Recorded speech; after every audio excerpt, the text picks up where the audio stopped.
नमस्कार साथियों, स्वागत है आपका अपने YouTube चैनल 7 स्टार एजुकेशन पे।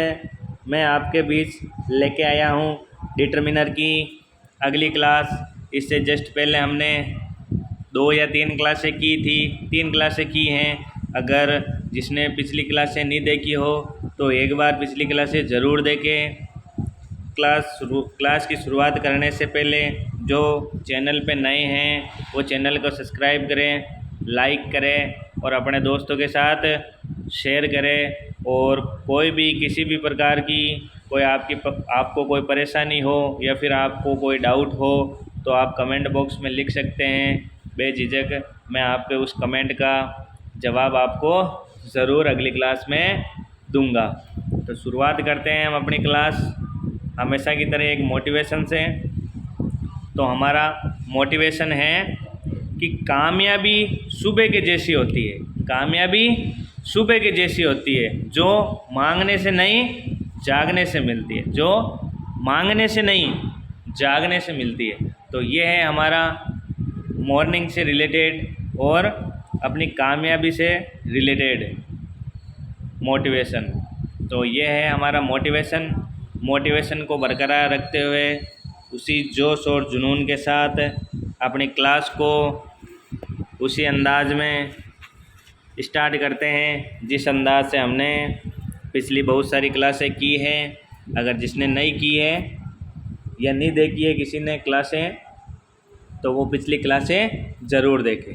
तो शुरुआत करते हैं हम डिटर्मिनर की तरफ। अगला डिटर्मिनर है हमारा एल्डर। कौन सा है? एल्डर। एल्डर है जो एग्ज़ाम की दृष्टि से बहुत ही इम्पोर्टेंट है। एल्डर और इसके जस्ट बाद में एक और होगा ओल्डर। इसके रिलेटेड आपके एग्ज़ाम में क्वेश्चन अधिकतर आते हैं, तो इनको स्पेशली हाईलाइट करके पढ़ना है आपको, एल्डर का और ओल्डर का। तो एल्डर का प्रयोग कैसे होता है, एल्डर का प्रयोग कहाँ करते हैं, देखते हैं। एल्डर, इसका प्रयोग अपने परिवार के सदस्य से आयु के आधार पर तुलना के लिए करते हैं। एल्डर का प्रयोग है जो अपने परिवार के सदस्यों से आयु के आधार पर तुलना के लिए करते हैं। कहने का मतलब जो भी एल्डर का हम यूज़ करेंगे वो अपने परिवार से रिलेट करके फिर उसकी आयु से संबंधित एल्डर का यूज़ करेंगे। कहने का मतलब कि अपने परिवार के सदस्यों से आयु के आधार पर तुलना के लिए करते हैं। किसका यूज़ करते हैं? एल्डर का यूज़ करते हैं। तो जो चैनल पे नए हैं प्लीज़ चैनल को सब्सक्राइब करें, लाइक करें और अपने दोस्तों के साथ शेयर करें और क्लास के एंड तक ज़रूर बने रहें। तो एल्डर के एग्जाम्पल या फिर एल्डर से रिलेटेड और क्या इंक्वायरी है वो देखते हैं। तो हमने क्या पढ़ा? एल्डर का यूज़ अपने परिवार के सदस्यों से आयु के आधार पर एल्डर का यूज़ करते हैं। फिर एल्डर का ही इसके बाद हमेशा किसका यूज़ करते हैं? एल्डर के बाद टू का प्रयोग करते हैं। एल्डर के बाद टू का यूज़ करते हैं। फिर अगला एग्जाम्पल, इसका प्रयोग जानवरों तथा वस्तुओं के लिए नहीं करते। अब इतना तो हमें भी कॉमन सेंस है कि पहले आपने बताया था कि सर एल्डर का प्रयोग अपने परिवार के सदस्यों से आयु के आधार पर करते हैं, तो यहाँ पे जानवर और वस्तुओं के लिए तो इसका प्रयोग होगा ही नहीं। तो ये आपको अगर जानकारी है तो अच्छी बात है, नहीं जानकारी है तो भी अच्छी बात है, क्योंकि मैंने यहाँ पे आपको बता दिया है और 1 to 1 लाइनर नोट्स भी लिखे हैं। तो एल्डर का प्रयोग अपने परिवार के आयु के आधार पर, अपने परिवार के सदस्यों के आयु के आधार पर एल्डर का प्रयोग करते हैं। इसके बाद हमेशा टू का यूज़ करते हैं। इसका प्रयोग जानवरों तथा वस्तुओं के लिए नहीं करते हैं। ये स्पेशली आपको ध्यान रखना है। क्या ध्यान रखना है? कि एल्डर का यूज़ कभी भी जानवरों और वस्तुओं के लिए नहीं होता है और इसके बाद टू का यूज़ करते हैं। एग्जाम्पल क्या है, she is my elder sister. अब देखो अपने परिवार के आधार पर, आयु के आधार पर कैसे हुआ सर? अब देखो she is my elder sister, वे है जो मेरी एल्डर सिस्टर है। अब तो ये वे है मेरी, तो अपने ऊपर ही ले रहे ना कि वह मेरी है जो सिस्टर है, तो ये ब्लड से रिलेटेड ही है, या फिर ब्लड से नहीं है तो इधर उधर रिलेशन में हो जाती है। तो कहने का मतलब ये है अपने परिवार के आयु के आधार पर एल्डर का यूज़ करते हैं। फिर है अगला example, I am elder to my sister. I am elder to my sister, मैं मेरी सिस्टर से बड़ा हूँ। मैं मेरी सिस्टर से बड़ा हूँ। तो ये हुआ एल्डर का यूज़। फिर देखते हैं हम ओल्डर का। ओल्डर में क्या है? ओल्डर में क्या है? ओल्डर देखते हैं। ओल्डर में है इसका प्रयोग अपने परिवार के अलावा अन्य सदस्यों से आयु के आधार पर तुलना के लिए करते हैं। तो ओल्डर का यूज़ अपने परिवार के अलावा अन्य सदस्यों से आयु के आधार पर तुलना के लिए ओल्डर का यूज़ करते हैं, जबकि एल्डर का प्रयोग अपने परिवार के सदस्यों के संदर्भ में एल्डर का यूज़ करते हैं, और ओल्डर का यूज़ अपने परिवार के अलावा अन्य सदस्यों से आयु के आधार पर ओल्डर का यूज़ करते हैं। तो ये हुआ एल्डर और ओल्डर का यूज़। अब ओल्डर के बारे में क्या है और इन्फॉर्मेशन वो भी देखते हैं। तो ओल्डर की अगली इन्फॉर्मेशन है, ये तो हो गया अपने परिवार के अलावा अन्य सदस्यों से आयु के आधार पर। फिर अगला, इसके बाद किसका यूज़ करते हैं? देन का यूज़ करते हैं। ओल्डर के बाद हमेशा किसका यूज़ करते हैं? THAN, देन का यूज़ करते हैं। तो ये हुआ ओल्डर। एल्डर के साथ तो हमेशा टू का यूज़ करते हैं, और ओल्डर के साथ हमेशा किसका यूज़ करते हैं? देन का यूज़ करते हैं। फिर है इसका एग्ज़ाम्पल क्या है? Ravi is my older friend, Ravi है जो मेरा ओल्डर फ्रेंड है। फिर है my car is older than your car, मेरी कार है जो तुम्हारी कार से पुरानी है या ओल्डर है। तो ये हुआ ओल्डर और एल्डर का यूज़।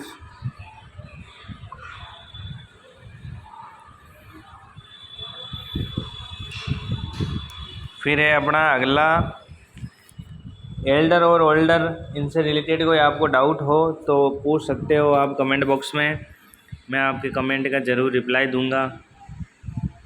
और पिछली क्लास में भी अगर आपको कोई डाउट हो तो वो भी आप डाउट लिख सकते हो, मैं आपको अगली क्लास में आपके डाउट का सॉल्यूशन करूंगा। और जिसने भी पिछली क्लासें नहीं देखी है तो एक बार पिछली क्लासें ज़रूर देखें, और जो चैनल पे नए जुड़े हैं वो चैनल को सब्सक्राइब करें, लाइक करें और अपने दोस्तों के साथ शेयर करें, और क्लास के एंड तक ज़रूर बने रहें। तो हमारा अगला कौन सा है? हमारा फॉर्मर। कौन सा है? फॉर्मर। तो फॉर्मर स्टार्ट करने से पहले एक मोटिवेशन ज़रूरी है। मोटिवेशन कौन सा है? याद आ गया मेरे को कि मोटिवेशन, संघर्ष एक ऐसी चीज़ है जो आपको वास्तविक रूप में खोजती है।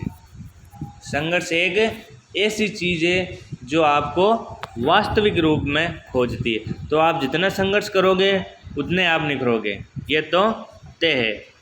तो कहने का मतलब यही है कि संघर्ष करते रहें, वास्तविकता अपने आप आपको खोज लेगी। तो ये हुआ हमारा मोटिवेशन।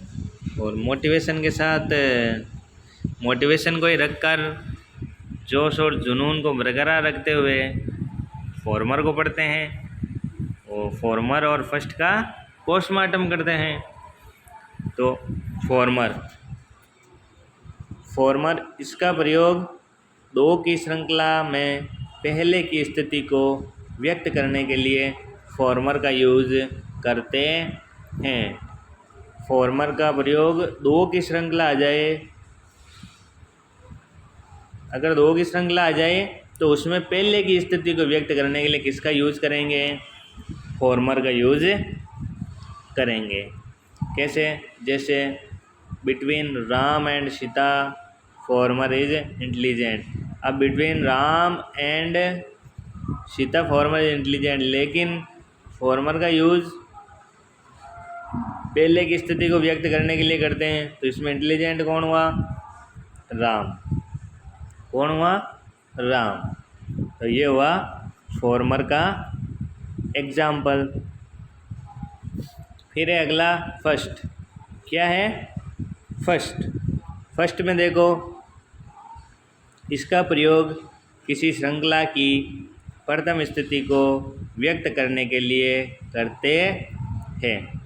फॉर्मर का प्रयोग किसी श्रृंखला की प्रथम स्थिति को व्यक्त करने के लिए फर्स्ट का यूज़ करते हैं। ऐसे कैसे सर? फॉर्मर का प्रयोग दो की श्रृंखला में पहले की स्थिति को व्यक्त करने के लिए करते हैं और फर्स्ट का प्रयोग किसी श्रृंखला की प्रथम स्थिति को व्यक्त करने के लिए, तो ऐसे कैसे?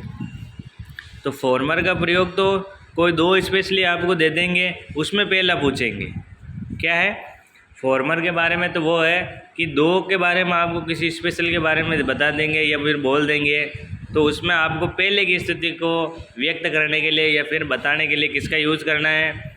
फॉर्मर का यूज़ करना है। और जैसे कोई श्रृंखला दे दे, कोई सप्ताह दे दे, कोई महीना दे दे, ईयर दे दे, या फिर कोई भी जैसे मॉर्निंग से स्टार्ट करके इवनिंग तक आपको बोल दे कि मॉर्निंग पहले होती है या फिर आफ्टरनून पहले होता है या इवनिंग पहले होती है, तो वो श्रृंखला हो गई एक श्रृंखला।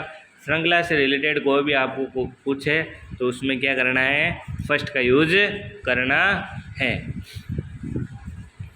तो अभी देख लें, अभी एग्जाम्पल में देख लें, एग्जाम्पल में आपको और भी डाउट क्लियर हो जाएगा। फर्स्ट का प्रयोग किसी श्रृंखला की प्रथम स्थिति को व्यक्त करने के लिए करते हैं। तो इसके एग्जाम्पल देखते हैं। एग्जाम्पल क्या है? एग्जाम्पल ये है, एग्जाम्पल है Monday is the first day of a week. अब देखो इसमें क्या दे रखा है? किसी श्रृंखला की प्रथम स्थिति को व्यक्त करने के लिए फर्स्ट का यूज़ करते हैं। तो यहाँ पे श्रृंखला किसकी है? वीक की। किसकी है? वीक। सप्ताह की श्रृंखला दे दी तो इसमें हमें पता है कि किसी की भी श्रृंखला दे दे तो उसकी प्रथम स्थिति को व्यक्त करने के लिए फर्स्ट का यूज़ करते हैं। मंडे है जो Monday is the first day of a week. सप्ताह का पहला दिन कौन सा होता है? मंडे होता है। तो ये हुआ फर्स्ट का एग्जाम्पल फर्स्ट। अब सेकंड एग्जाम्पल है फर्स्ट का। सेकंड एग्जाम्पल क्या है? Among Ram Ravi and Sita the first is intelligent. अब अमंग आ गया, राम रवि और सीता दे दिया, तो इसमें फर्स्ट वाला क्या है? इंटेलिजेंट है। फर्स्ट वाला क्या है? इंटेलिजेंट है। तो कहने का मतलब ये है फॉर्मर के अंदर आपको किसी स्पेशल के बारे में कोई दे देगा और फिर आपको फर्स्ट वाले का यूज़ करके उसमें बताना है। और फर्स्ट का यूज़ हमेशा किसी स्पेशली श्रृंखला के बारे में आपको बता देंगे कि 10 की श्रृंखला है, 20 की श्रृंखला है, 30 की श्रृंखला है, या फिर किसी महीने का, साल का और वीक का पहला दिन पूछ लें, तो वहाँ पे किसका यूज़ करते हैं? फर्स्ट का यूज़ करते हैं। तो ये है फर्स्ट और फॉर्मर का।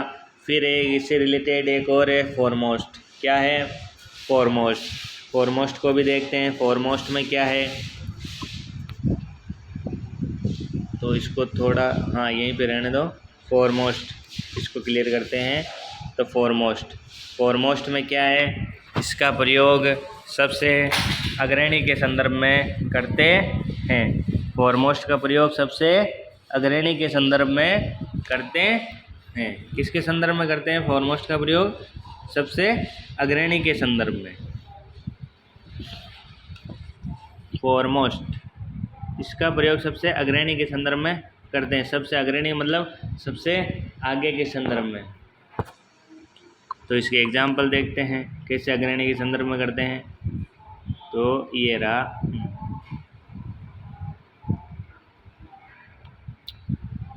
रहा, इसके फॉरमोस्ट के एग्जाम्पल क्या है देखते हैं। एग्जाम्पल है Gandhi ji was the foremost leader of his time. Gandhi ji है जो उनके टाइम के सबसे अग्रणी लीडर थे, नेता थे। तो Gandhi ji was the foremost leader of his time, उनके टाइम के सबसे अग्रणी नेता कौन थे? गांधी जी। तो क्या आ गया? फॉरमोस्ट। फिर है अगला, Modi is the foremost leader of India at this time. Modi is the foremost leader of India at this time. Modi है जो प्रेजेंट टाइम का भारत का अग्रणी नेता है। मोदी है जो भारत का अग्रणी नेता है। तो अभी के जो लेटेस्ट में है तो वो मोदी है प्राइम मिनिस्टर। तो अभी लेटेस्ट न्यूज़ उनकी आती हैं अधिकतर, Modi ji Modi ji Modi ji, BJP BJP BJP. Modi ji BJP से ही है, तो बीजेपी और मोदी जी दोनों एक ही हुए। तो कहने का मतलब ये है फॉरमोस्ट का प्रयोग सबसे अग्रणी के संदर्भ में करते हैं। जैसे Gandhi ji was the foremost leader of his time, Gandhi ji है जो उनके टाइम के सबसे अग्रणी नेता थे। और Modi is the foremost leader of India at this time, अभी के टाइम में जो अग्रणी नेता है वो कौन है? मोदी जी है, अमित शाह है, जो बीजेपी के बड़े बड़े नेता हैं वो है। तो ये हुआ फर्स्ट और फॉरमोस्ट। तो 3 तरह के हमने पढ़े। कौन कौन से पढ़े एक बार वापस देखो। फॉर्मर का यूज़ दो की श्रृंखला में पहले की स्थिति को व्यक्त करने के लिए फॉर्मर का यूज़ करते हैं। फिर अगला देखा हमने फर्स्ट में क्या था? किसी भी श्रृंखला की प्रथम स्थिति को व्यक्त करने के लिए इसका यूज़ करते हैं, फर्स्ट का यूज़ करते हैं। फिर हमने देखा फॉरमोस्ट। क्या देखा हमने? फॉरमोस्ट। इसका प्रयोग सबसे अग्रणी, सबसे आगे के संदर्भ में फॉरमोस्ट का यूज़ करते हैं। तो आज की क्लास हम यहीं पे समाप्त करते हैं। अगर आपको क्लास अच्छी लगी हो तो लाइक से सब्सक्राइब करें, और क्लास कैसी लगी हो वो भी आपको कमेंट में बताना है कि सर हमें क्लास अच्छी लगी है या फिर ये कमी है, वो भी बता सकते हो, ताकि अगली क्लास में आपके उस प्रॉब्लम का सॉल्यूशन कर सकें। तो जो चैनल पे नए हैं तो चैनल को सब्सक्राइब करें, लाइक करें, अपने दोस्तों के साथ शेयर करें। वो जिसने पिछली क्लासें नहीं देखी है तो वो पिछली क्लासें भी ज़रूर देखें, और अपने दोस्तों को बताएं कि आपको उस चैनल पे फ्री ऑफ कॉस्ट आपको उस चैनल पे जितने भी ग्रामर के रूल है या जितने भी टॉपिक हैं वो एक एक करके आपको मैं फ्री ऑफ कॉस्ट प्रोवाइड करवा रहा हूँ। अगर आपको PDF चाहिए तो PDF भी मिल जाएगी। अगर PDF चाहिए तो जो भी कमेंट बॉक्स दे रखी है आपके सामने, उस कमेंट बॉक्स में लिख दें कि मेरे को PDF चाहिए और अपना कॉन्टैक्ट नंबर दे दें, ताकि मैं आपको मेरे ग्रुप में ऐड करके आपको PDF प्रोवाइड कर सकूं। तो आज की क्लास यहीं पे समाप्त करते हैं, मिलते हैं अगली क्लास में। तब तक के लिए जय हिंद, जय भारत, राधे राधे, सत श्री अकाल। Thanks for watching my YouTube class. जय हिंद, जय भारत।